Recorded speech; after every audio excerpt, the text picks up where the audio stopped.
स्वागत है बच्चों आप सबका आपके अपने वात्सल्य क्लासेज यूट्यूब चैनल पर।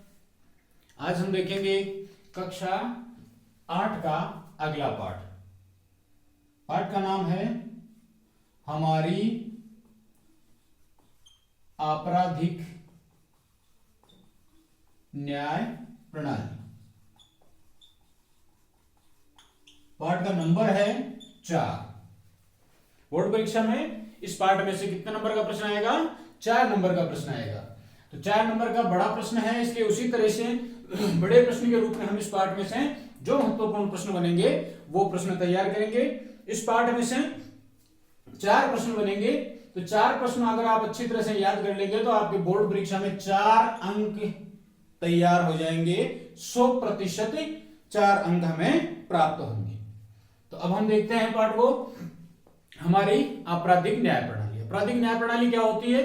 आपराधिक न्याय प्रणाली का मतलब है कि जब कोई व्यक्ति अपराध करता है तो जिस व्यक्ति के खिलाफ अपराध किया गया है या जो व्यक्ति अपराध का शिकार हुआ है उसे क्या मिलना चाहिए?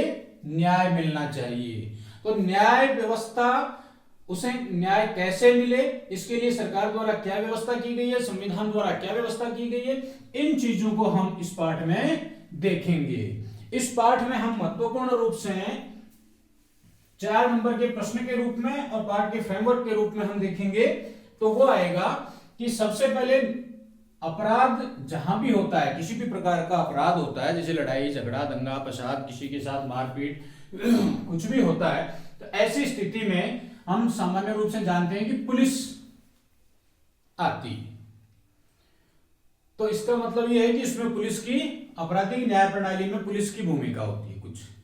दूसरी चीज कोर्ट, अदालत, अदालत में जज, वकील आदि लोगों की इसमें क्या क्या भूमिका होती है, ये हम इस पाठ में पढ़ेंगे। और बहुत ही आसान सा पाठ है, बोर्ड परीक्षा के लिए 4 नंबर प्राप्त करना आपके लिए बहुत आसान कार्य है। इसमें इसका कारण एक और भी है, क्योंकि सारे बच्चे आजकल टेलीविजन मोबाइल देखते हैं। टेलीविजन मोबाइल में ये आपराधिक न्याय प्रणाली का जो सिस्टम है, ये सिस्टम आपने देखा है फिल्मों में किस प्रकार से कोर्ट में कार्रवाई होती है, टीवी सीरियल्स में आप देखते हो किस प्रकार से कार्रवाई होती है। तो वो सारी चीजें आपके दिमाग में एक पिक्चर के रूप में पहले से ही हैं, बस आपको उसको व्यवस्थित रूप से परीक्षा में लिखना है। लिखते उसको व्यवस्थित रूप से आप लिखेंगे तो आपको आपके 4 नंबर प्राप्त होंगे। बोर्ड परीक्षा के कितने नंबर हैं? 4 नंबर हैं। तो इसमें हम देखेंगे, सबसे पहले अपने इस पाठ में एक उदाहरण दिया गया है एक चोरी की घटना का, श्रीमती शिंदे का। घटना को मैं आपको शॉर्ट रूप में बता देता हूं कि कोई महिला है, बड़े घर की महिला है, जिसका सोने का हार चोरी हो गया है। तो महिला को शक होता है कि उसके घर में काम करने वाली जो नौकरानी है उसने चोरी कर लिया है। तो उस नौकरानी की जब वो महिला तलाशी लेती है तो उसके अटैची में उसको 10,000 रुपए मिल जाते हैं। तो महिला को शक और गहरा हो जाता है कि इसने जरूर मेरे 10,000 रुपए, मेरा हार बेच करके ये 10,000 रुपए प्राप्त किए हैं। तो इस प्रकार से महिला को शक हुआ, उसने पुलिस में फोन किया, पुलिस अधिकारी आए पुलिस के, उन्होंने महिला को गिरफ्तार किया और गिरफ्तार करने के पश्चात उसको कोर्ट में पेश किया गया। कोर्ट में पेश किया गया तो उसको भी वकील, जो नौकरानी थी उसको भी वकील उपलब्ध करवाया गया, क्योंकि वो गरीब थी, इसलिए सरकार द्वारा विधिक सेवा के तहत उसको वकील उपलब्ध करवाया गया। वकील ने दलील दी और उसने ये बात कोर्ट के सामने रखी कि हो सकता है इस नौकरानी के पास ये 10,000 रुपए इसकी मजदूरी के भी हो। फिर हमने जैसा पाठ में पढ़ा है पहले कि पुलिस इंस्पेक्टर आता है, वो कुछ जांच करता है, एक गिरोह को, चोरी करने वाले गिरोह को पकड़ता है और उस गिरोह के पास श्रीमती शिंदे का हार मिल जाता है। तो वो जो उदाहरण है उसी उदाहरण पर आधारित ये पूरा पाठ हमारा चलेगा। तो इस पाठ में हम सबसे पहले अपनी बोर्ड परीक्षा के हिसाब से जो न्याय प्रणाली है, आपराधिक न्याय प्रणाली, उस न्याय प्रणाली में सर्वप्रथम भूमिका होती है किसकी? पुलिस की। आपका पहला प्रश्न यहां पर यही बनता है, आपराधिक न्याय प्रणाली में पुलिस की क्या भूमिका होती है। 4 नंबर का प्रश्न बनता है, आपराधिक न्याय प्रणाली में पुलिस की क्या भूमिका होती है। तो पुलिस की भूमिका हमें पता है कि पुलिस क्या करती है, पुलिस अपराधियों को पकड़ने का काम करती है। अब हम इसको व्यवस्थित रूप से कॉपी में लिखने के लिए, 4 नंबर प्राप्त करने के लिए हम इसको व्यवस्थित रूप से लिखेंगे। तो बिंदुवार हम इसको लिखेंगे कि प्रश्न हमारा है आपराधिक न्याय प्रणाली में पुलिस की क्या भूमिका है। तो पुलिस की भूमिका में हम लिखेंगे कि पुलिस आपराधिक न्याय प्रणाली में जांच करना और मुजरिमों को गिरफ्तार करने का काम करती है। निम्नलिखित बिंदुओं के अंतर्गत हम पुलिस की भूमिका को समझ सकते हैं। फिर पहला बिंदु आप लिखेंगे एफआईआर लिखना। पुलिस क्या काम करती है? एफआईआर लिखना। एफआईआर लिखने का मतलब है कि पुलिस सर्वप्रथम जब उसे किसी भी प्रकार की वारदात की सूचना मिलती है तो पहला काम करती है एफआईआर, प्राथमिकी दर्ज करती है, प्राथमिक सूचना report, FIR, first inquiry report, FIR दर्ज करती है। तो फर्स्ट इंफॉर्मेशन रिपोर्ट एफआईआर लिखती है, यानी पुलिस के पास थाने में, चौकी में एक फॉर्म बना हुआ होता है एफआईआर का। उस फॉर्म में वारदात के संबंध में जो भी जानकारी पुलिस को प्राप्त होती है उसको वो लिखने का काम करती है। लिखने के पश्चात क्या करती है? दूसरा बिंदु, शिकायत की जांच करती है। जो भी शिकायत उसको मिली है उसकी जांच की जाती है। क्या किया जाता है? शिकायत की जांच की जाती है। तो दूसरा बिंदु हो गया हमारा। पुलिस फिर वहां से क्या करती है? थाने से या चौकी से जाकर के जहां से शिकायत आई है उसकी जांच करती है कि वास्तव में ऐसी कोई वारदात हुई है या नहीं हुई है तो किसके साथ हुई है और किसने की है। इन सारी चीजों की जांच की जाती है। और जांच करते समय पुलिस क्या करती है? सबूत इकट्ठे करती है। क्या करती है? सबूत इकट्ठे करना, सबूत इकट्ठे करना, ये पुलिस का काम है। पुलिस जांच करती है वारदात की और वारदात के सबूत इकट्ठे करती है कि कैसे कैसे घटना हुई और उसमें क्या क्या हुआ, किसको चोट लगी, किसने चोट मारी और किस हथियार का इस्तेमाल किया गया, किन शब्दों का इस्तेमाल किया गया, सारी चीजों के सबूत इकट्ठे किए जाते हैं। इसके पश्चात सबूत इकट्ठे करने के बाद शिकायत की जांच कर ली पुलिस ने, सबूत इकट्ठे कर लिए और सबूत इकट्ठे करके अपराधियों को गिरफ्तार करती है। अपराधियों को गिरफ्तार किया जाता है, गिरफ्तारी करती है। पुलिस को लगता है कि इस व्यक्ति ने अपराध किया है तो उस व्यक्ति को गिरफ्तार किया जाता है। गिरफ्तार करने के पश्चात उस व्यक्ति पर इन सबूतों के आधार पर पुलिस क्या करती है? चार्जशीट दाखिल करती है। चार्जशीट का मतलब होता है उस व्यक्ति के खिलाफ क्या क्या आरोप लगे हैं, इसको आरोप पत्र भी कहते हैं। क्या क्या आरोप लगे हैं वो आरोप लगा करके कागज में लिख करके चार्जशीट बना करके और कहां? अदालत में पेश करती है। अदालत में पेश करना किसको? चार्जशीट। तो पुलिस का क्या काम हुआ? प्रश्न अपना यहीं पर पूरा हो गया। 5 बिंदु हमने लिख दिए पुलिस की भूमिका के। एफआईआर लिखना, शिकायत की जांच करना, सबूत इकट्ठे करना और गिरफ्तारी करना किसकी? जो व्यक्ति अभियुक्त है, यानी जो व्यक्ति, जिस व्यक्ति ने बदमाशी की है उसको गिरफ्तार करना, फिर उस गिरफ्तार व्यक्ति पर चार्जशीट फाइल करना, अदालत में पेश करना। ये अपना 4 नंबर का प्रश्न कंप्लीट हुआ। आएगी बात समझ में अच्छी तरह से? बहुत ही आसान प्रक्रिया है जिसको हम आमतौर पर जानते हैं सभी, और यही प्रक्रिया हमको इस विधिवत तरीके से लिखनी है। तो आपको यहां पर 4 नंबर का ये प्रश्न आपका पूरा होता है। इसके पश्चात हम देखते हैं अगला प्रश्न कि जब किसी व्यक्ति को गिरफ्तार कर लिया जाता है पुलिस के द्वारा, तो पुलिस की ये भूमिका होगी, पुलिस का ये काम हो गया। अब पुलिस के द्वारा यदि किसी व्यक्ति को गिरफ्तार कर लिया जाता है तो उस व्यक्ति के क्या क्या अधिकार होते हैं? उस व्यक्ति के क्या क्या अधिकार होते हैं? किसी आदमी को गिरफ्तार कर लिया, कई बार पुलिस शक के आधार पर भी गिरफ्तार कर लेती है, कोई ठोस सबूत नहीं होता है और कोई व्यक्ति दोषी नहीं होता है फिर भी उसको गिरफ्तार कर लिया जाता है। तो उसके अधिकार कौन कौन से हैं? जैसा हमने श्रीमती शिंदे का उदाहरण देखा, उसमें जो महिला थी, नौकरानी थी, उसने वास्तव में चोरी नहीं की थी, फिर भी पुलिस ने गिरफ्तार कर लिया उसको। तो इसलिए गिरफ्तार व्यक्ति को भी के भी कुछ अधिकार होते हैं। ये अधिकार किसमें मिले हुए हैं? भारत के संविधान द्वारा दिए गए हैं अनुच्छेद 22 में। कौन से? अनुच्छेद 22 में। संविधान के अनुच्छेद 22 के अनुसार गिरफ्तार किए गए व्यक्ति के अधिकार कौन कौन से हैं? संविधान प्रश्न बनता है अपना, वही 4 नंबर का प्रश्न बनता है। 4 नंबर के प्रश्न तैयार करेंगे इस पार्ट में कि संविधान के अनुच्छेद 22 के अनुसार गिरफ्तार व्यक्ति को कौन कौन से अधिकार मिलते हैं।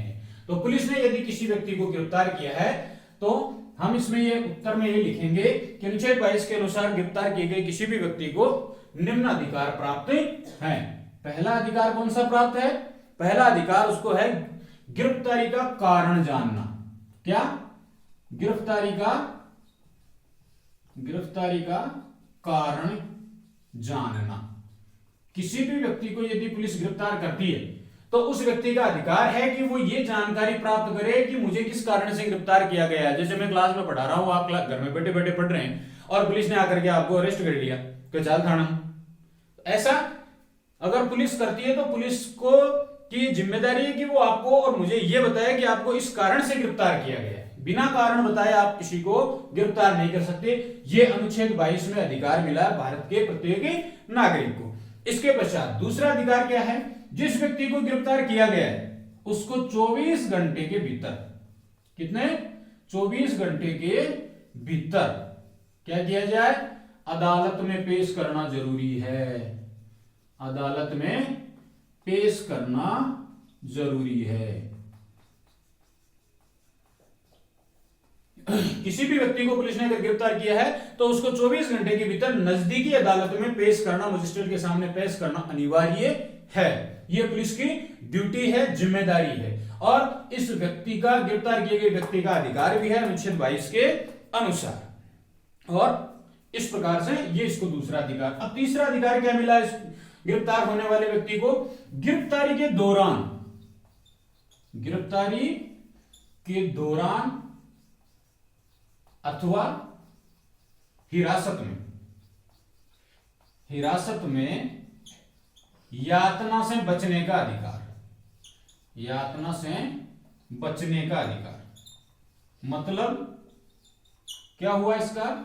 कि जब व्यक्ति को गिरफ्तार किया जाता है तो उस समय उसके साथ किसी प्रकार की मारपीट नहीं की जा सकती। उसको कोई किसी प्रकार की यातना नहीं दे सकता पुलिस वाला या कोई भी व्यक्ति।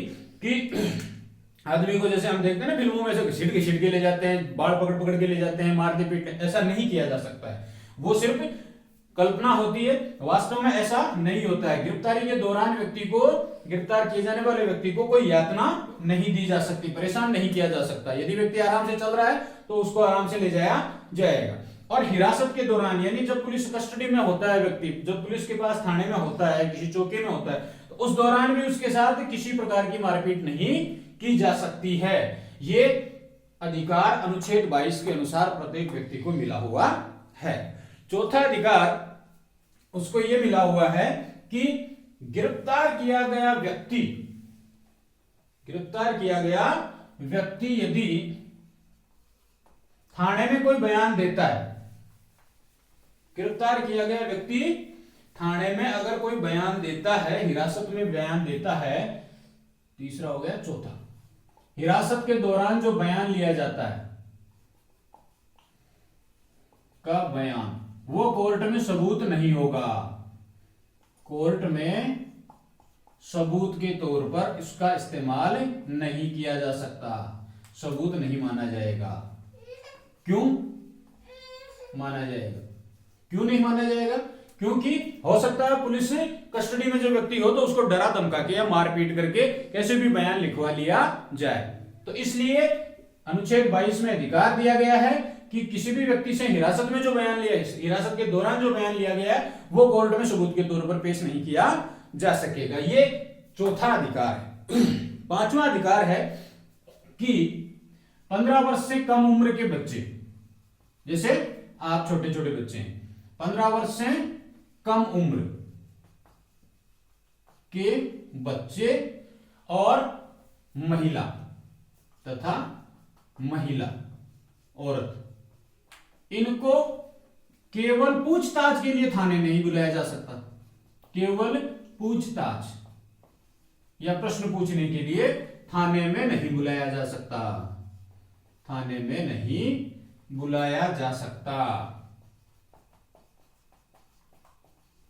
ये पांचवा अधिकार अनुच्छेद 22 के अनुसार मिला हुआ है। तो यहां पर हमारे जो 5 अधिकार हैं ये पूरे हुए। अब 4 नंबर का प्रश्न भी आपका यहां पूरा हो गया। 4 नंबर का प्रश्न क्या है कि अनुच्छेद 22 के अनुसार गिरफ्तार किए गए किसी भी व्यक्ति के अधिकार कौन कौन से हैं। पहला अधिकार आपको याद रखना है, गिरफ्तारी का कारण जानना। दूसरा अधिकार 24 घंटे में कोर्ट में पेश करना। तीसरा अधिकार हिरासत के दौरान उसके साथ कोई मारपीट नहीं करना, यातना नहीं कर देना। चौथा अधिकार हिरासत के दौरान दिया गया जो बयान है वो कोर्ट में सबूत के रूप में पेश नहीं किया जा सकता। पांचवा, 15 साल से कम उम्र के बच्चे और महिलाओं को थाने में पूछताछ के लिए नहीं बुलाया जा सकता। That's clear. ये आपका प्रश्न हो गया 4 नंबर का दूसरा। अब इसके पश्चात हम देखते हैं अगले प्रश्न की ओर चलते हैं। अगला प्रश्न है हमारा कि अदालत ने, जैसा ये तो संविधान में लिखा हुआ है, ये अधिकार किसने कहां दिए हुए हैं, संविधान में। इसके बाद भी जब समस्याएं आई कुछ, जैसे जैसे आगे न्याय प्रणाली आगे बढ़ी, हमारा देश आजाद होने के बाद ये कानून आगे बढ़े, जब अमल में लाए गए तो कुछ समस्याएं आई। उन समस्याओं को मद्देनजर रखते हुए कोर्ट ने कुछ निर्देश और जारी किए पुलिस को गिरफ्तारी के संबंध में, और गिरफ्तार व्यक्ति के अधिकारों के संबंध में कुछ और निर्देश जारी किए गए, जिनको क्या कहा गया, डीके बसु निर्देश। क्या कहा जाता है, डीके बसु निर्देश। आपका यहीं पर 4 नंबर का प्रश्न बनता है, डीके बसु निर्देश क्या है, या हम ये कह सकते हैं डीके बसु निर्देशों के अनुसार कौन कौन से अधिकार दिए गए हैं, या कोर्ट ने क्या क्या निर्देश दिए हैं। डीके बसु निर्देशों के अनुसार कौन कौन से निर्देश कोर्ट द्वारा दिए गए। तो पहला निर्देश क्या दिया गया, पुलिस को दिए गए ये निर्देश, पुलिस को सख्त हिदायत दी गई है। पहला निर्देश क्या दिया गया कि जो भी पुलिस अधिकारी, जांच अधिकारी किसी व्यक्ति को गिरफ्तार करने के लिए जाता है तो वर्दी पहनकर जाएगा। ऐसा नहीं जब अपने मनमर्जी के कपड़े पहन के चला गया, पहला काम क्या करेगा, वर्दी पहनकर जाएगा। वर्दी के ऊपर क्या लगी हुई होगी, उसकी नेम प्लेट लगी हुई होगी। नेम प्लेट पर उसका नाम साफ सुथरे अक्षरों में लिखा हुआ होना चाहिए, यानी जिस व्यक्ति को गिरफ्तार किया जा रहा है उसको यह पता होना चाहिए कि मेरे को गिरफ्तार करने वाला पुलिस का कोई व्यक्ति है और उस व्यक्ति का क्या नाम है। ठीक है, डीके बसु निर्देशों का पहला निर्देश। दूसरा निर्देश क्या है कि एक अरेस्ट मेमो बनाया जाए। जब व्यक्ति को गिरफ्तार किया जाता है उस समय उसका एक अरेस्ट मेमो तैयार किया जाए। क्या, अरेस्ट मेमो, यानी एक कागज, नोटशीट तैयार की जाए, कागज तैयार किया जाए, उस कागज पर उस व्यक्ति को क्या क्या लिखा जाए, समय, कब गिरफ्तार किया गया, तारीख, किस तारीख को गिरफ्तार किया गया, और इसके अलावा एक गवाह कि इस व्यक्ति के सामने इसको गिरफ्तार किया गया, उस गवाह के हस्ताक्षर भी होने चाहिए।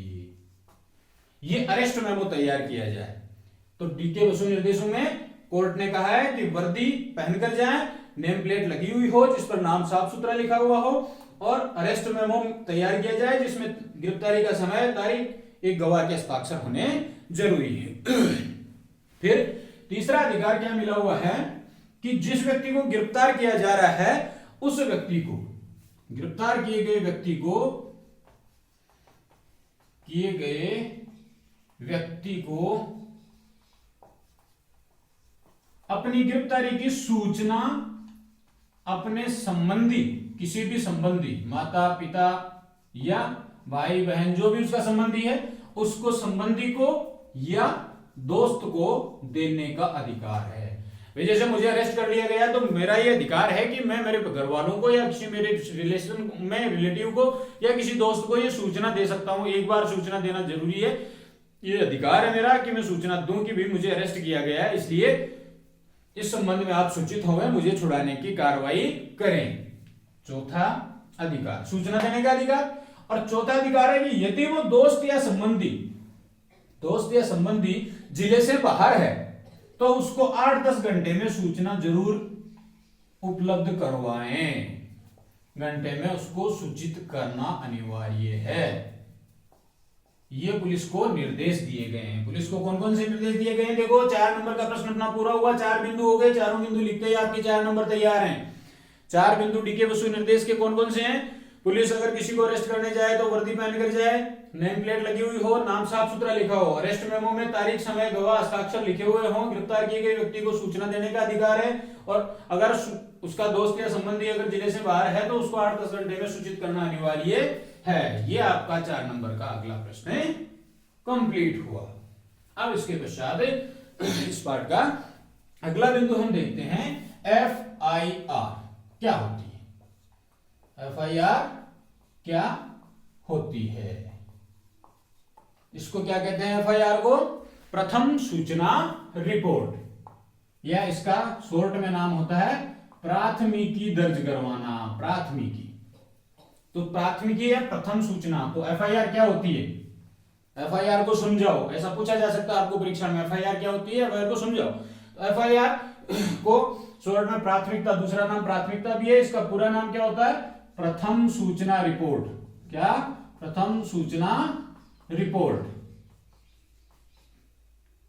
एक लाइन तो आप ये लिखेंगे इसमें, FIR का पूरा नाम प्रथम सूचना रिपोर्ट होता है। और जैसे ही थाने में पुलिस अधिकारी को या किसी भी व्यक्ति को, पुलिस से संबंधित जो व्यक्ति है, जैसे कांस्टेबल है या कोई SI है या कोई CI है, जो भी व्यक्ति है, जो भी अधिकारी है, पुलिस का व्यक्ति जिसको ये सूचना मिलती है सबसे पहले किसी भी वारदात की, तो वो सबसे पहले प्रथम सूचना रिपोर्ट तैयार करता है, रिपोर्ट लिखता है। इसके लिए थाने में स्पष्ट एक फॉर्म होता है, FIR का फॉर्म होता है, वो फॉर्म भरा जाता है। उस फॉर्म में क्या लिखा जाता है?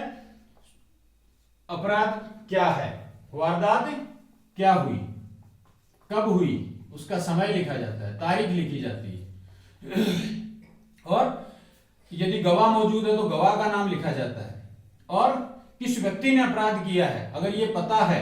जैसे कई बार हाईवे पर, रोड पर चल रहा है, कोई आदमी टक्कर मार के, गाड़ी वाला कोई टक्कर मार के चला गया, तो पता ही नहीं दोषी कौन है, तो ऐसी स्थिति में तो अलग चीज है। लेकिन यदि पता है कि किस व्यक्ति ने अपराध किया है तो उस अपराधी का नाम भी लिखा जाता है, अपराधी का नाम। और सूचना देने वाला जो आदमी है ना, सबसे पहले सूचना देने वाला आदमी, FIR दर्ज करवाने वाला व्यक्ति, उसका भी नाम लिखा जाता है।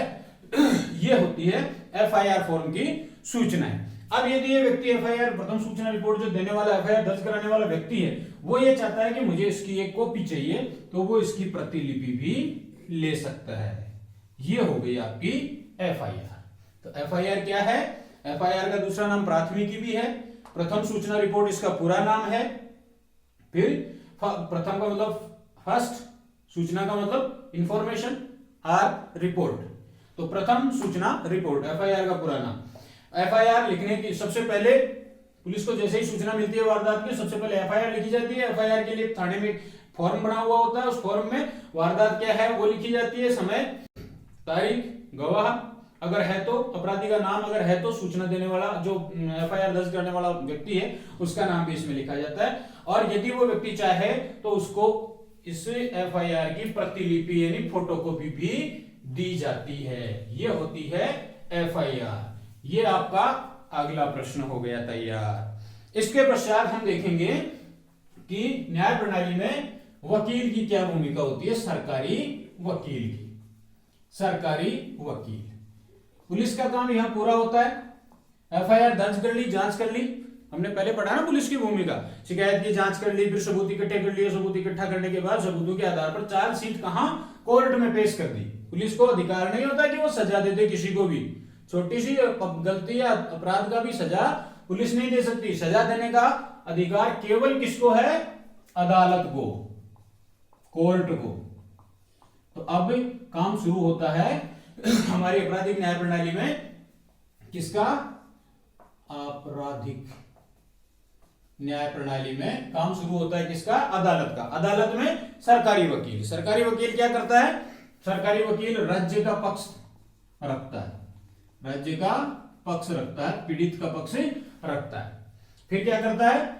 वो सबूत पेश करता है, गवाहों से जिरह करता है, जिरह का मतलब बहस करता है।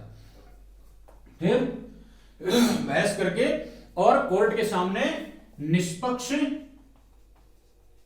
न्याय की मांग करता है। यह सरकारी वकील का काम होता है। सरकारी वकील राज्य का पक्ष रखता है, सबूत पेश करता है, और जो गवाह पेश हुए हैं उन गवाहों से जिरह करता है यानी बहस करता है, और निष्पक्ष न्याय की कोर्ट से मांग करता है, न्यायाधीश महोदय से मांग करता है। ये हो गया सरकारी वकील का काम। अब सरकारी वकील ने अपना काम कर दिया, अभियुक्त के वकील ने, अभियुक्त का वकील भी यही काम करता है, वो राज्य का पक्ष नहीं रखता है, अपने वकील का पक्ष रखता है और यही सारे काम करता है। इसके पश्चात काम शुरू होता है किसका? जज का, जिसको हम क्या कहते हैं? न्यायाधीश। अब अगला काम है न्यायाधीश महोदय का।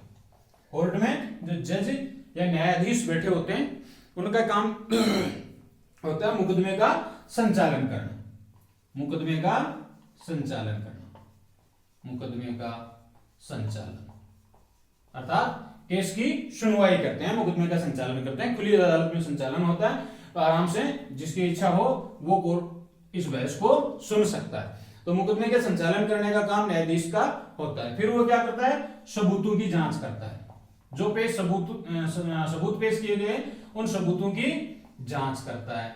इसके पश्चात उन सबूतों के आधार पर सबूतों की जांच करता है और इन सबूतों के आधार पर दोषी को क्या देता है? दोषी को सजा देता है और निर्दोष को बरी करता है। यह काम है जज का। किसका? न्यायाधीश अथवा जज का। तो अब जज का क्या काम हो गया? मुकदमे का संचालन करना, सबूतों की जांच करना, दोषी को सजा सुनाना और निर्दोष को बरी करना। यह जज का काम है। ठीक है, ये जज का हो गया, ये सरकारी वकील का हो गया। दोनों को एक साथ मिलाकर 4 नंबर का प्रश्न पूछा जा सकता है या अकेले भी को भी 4 नंबर के प्रश्न में पूछा जा सकता है आपको। तो इस प्रकार से ये हुआ आपका। अब इसका अंतिम बिंदु है निष्पक्ष सुनवाई, फेयर ट्रायल इसको अंग्रेजी में कहते हैं, निष्पक्ष सुनवाई। अब जो अदालत है वो निष्पक्ष सुनवाई करती है, किसी एक व्यक्ति का पक्ष नहीं लेती है। निष्पक्ष सुनवाई, निष्पक्ष सुनवाई क्या होती है? निष्पक्ष सुनवाई का मतलब है फेयर ट्रायल। फेयर ट्रायल या निष्पक्ष सुनवाई क्या होती है कि कोर्ट किसी भी व्यक्ति का, चाहे वो गरीब है, चाहे अमीर है, चाहे पैसे वाला है, चाहे कितना ही बड़ा आदमी है, कितना ही छोटा आदमी, या चाहे कोई बड़ा राजनेता है, चाहे प्रधानमंत्री है, चाहे कलेक्टर जी है, या आम आदमी है, चाहे मजदूर है, कोई ग्रामीण व्यक्ति है, वो कोर्ट में जाकर के सब बराबर हैं। कोर्ट किसी एक व्यक्ति का पक्ष लेकर के सुनवाई नहीं करता है। तो इस निष्पक्ष सुनवाई कोर्ट में की जाती है। इसका मतलब है कि किसी भी व्यक्ति को, आमतौर पर किसी भी व्यक्ति को, निर्दोष व्यक्ति को सजा नहीं होनी चाहिए और दोषी व्यक्ति बचना नहीं चाहिए। यह मतलब है निष्पक्ष सुनवाई का। निष्पक्ष सुनवाई का अर्थ है कानून के समक्ष समानता, समान समझा जाता है सबको कानून के सामने। और अनुच्छेद 22 का पूरा पालन, अनुच्छेद 22 का पालन करना, यही निष्पक्ष सुनवाई है। अनुच्छेद 22 का मतलब क्या है? जैसा हमने अनुच्छेद 22 में पहले पढ़ा ना कि अनुच्छेद 22 में व्यक्ति को क्या क्या अधिकार मिले हुए। तो जो जीवन का अधिकार है अनुच्छेद 21 के अनुसार, किसी भी व्यक्ति को, प्रत्येक व्यक्ति को संविधान में जीवन का अधिकार दिया गया है। क्या दिया गया है? जीवन का अधिकार, जीवन का अधिकार दिया गया है। तो किसी भी व्यक्ति के जीवन का अधिकार यानी उसके जीवित रहने का अधिकार किसी भी अन्य व्यक्ति द्वारा छीना नहीं जा सकता। केवल विधि द्वारा स्थापित जो प्रक्रिया है, विधि द्वारा स्थापित प्रक्रिया द्वारा ही ये अधिकार छीना जा सकता है। क्या मतलब हुआ इसका? समझ में आया आपके? विधि द्वारा स्थापित प्रक्रिया का मतलब है यदि कोर्ट द्वारा उसको फांसी की या मौत की सजा सुनाई जाती है किसी भी व्यक्ति को, तो ही कोई किसी व्यक्ति को मारा जा सकता है, अन्यथा उसको किसी सूरत में किसी अन्य व्यक्ति के द्वारा नहीं मारा जा सकता, उसके जीवन का अंत नहीं किया जा सकता। तो इस यही है फेयर ट्रायल कि किसी भी व्यक्ति से उसके जीवन का अधिकार किसी भी सूरत में नहीं छीना जाना चाहिए, केवल विधि द्वारा स्थापित प्रक्रिया को छोड़कर। यह है फेयर ट्रायल। इसके अलावा फेयर ट्रायल में क्या आता है, सुनवाई निष्पक्ष होनी चाहिए। निष्पक्ष होने का मतलब सबको मौका मिलना चाहिए, सबको मौका दिया जाता है।